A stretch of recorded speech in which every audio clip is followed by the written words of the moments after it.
Welcome to Daily Dose Radio, a 5-minute devotional podcast studying the Psalms verse by verse. Broadcast from the ever-beautiful Sharonville, Ohio, on the sunny side of Cincinnati.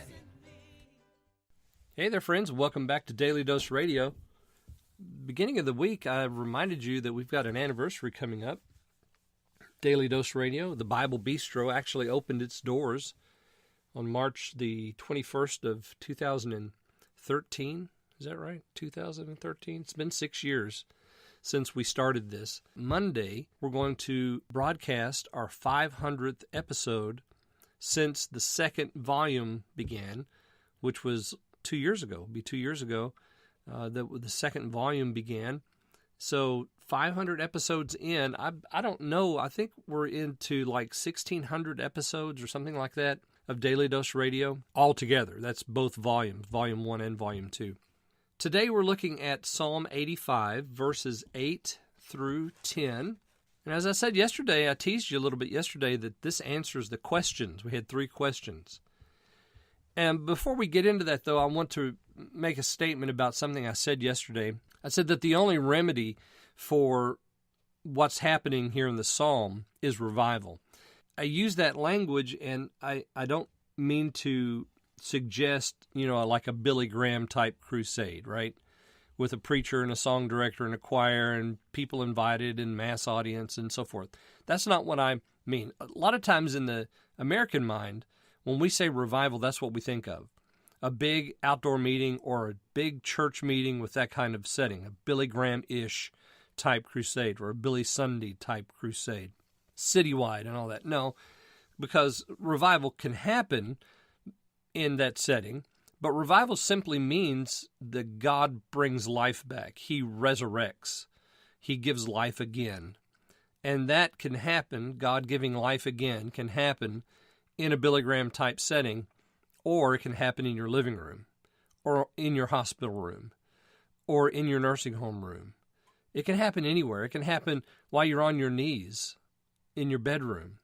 So revival, God giving life again, is something that can happen in any setting. That's why the psalmist prays, "Show us mercy, O Lord. Grant us your salvation," because he knows that it can happen and come at any time. Verses 8 through 10, I should read those. "I will hear what God the Lord will speak, for he will speak peace unto his people and to his saints, but let them not turn again to folly. Surely his salvation is nigh to them that fear him, that glory may dwell in our land. Mercy and truth are met together. Righteousness and peace have kissed each other." So I said yesterday, these verses, 8, 9, and 10, answer the questions of 5 and 6. So he says there in verse 8, "I will hear what the Lord will speak, for he will speak." So he's going to listen to what God has to say about the questions. The questions, will you be angry forever? He will speak peace unto his people and to his saints. Will you draw out your anger to all generations? But let them not turn again to folly. Surely his salvation is nigh them that fear him. So it's not forever or to all generations. That glory may dwell in our land. Will you not revive us again, that thy people may rejoice in thee? Mercy and truth are met together. Righteousness and peace have kissed each other. So you see how verses 8, 9, and 10 answer the questions of 5 and 6. Surely his salvation is nigh to them that fear him.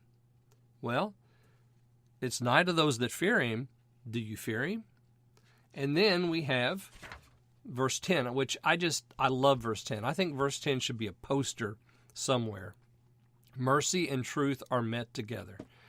Righteousness and peace have kissed each other. You know how these ideas, these concepts have been humanized in a sense. They've met, they've kissed. It's almost like Psalm 23, verse 6. Surely goodness and mercy shall follow me. It's like two people following him. So here we have mercy and truth. They're met together. Righteousness and peace, they've kissed. This is covenant language. Human sin has so driven them asunder that they've never been together before. Righteousness and peace have kissed. That is, they've made covenant with one another. and greeted one another with the covenant sign, the kiss. And so now they're together. This is future looking, because if I'm in sin, or if my people are in sin, and I'm looking forward to the future when God does a reviving work and brings us out, then this is going to happen. And this will happen, friends. This is going to happen in the future when God makes right all things. That end will see mercy and truth meet, and righteousness and peace kiss. Join me again tomorrow. We'll look at verses 11 through 13 on Daily Dose Radio. Hey there, friends. Just wanted to remind you to go out and get yourself a copy of my new book, Christianity to the Life, by Cotton Mather, edited by me, David Smith. You can find it at Amazon. It's a paperback. It's also in Kindle form, so you can get it for your Kindle or you can get it for your library at home, however you'd like to have it. If you do, I really would appreciate if you would write a review after reading it. Let me know what you think. And it's a really good book. It'll encourage your Christian walk with the Lord. So go out and get Christianity to the Life today on Amazon. Thanks for listening to Daily Dose Radio. I'm David Smith. The music today has been performed by the Bluegrass Experiment. Thanks again for listening. I'll see you next time on Daily Dose Radio.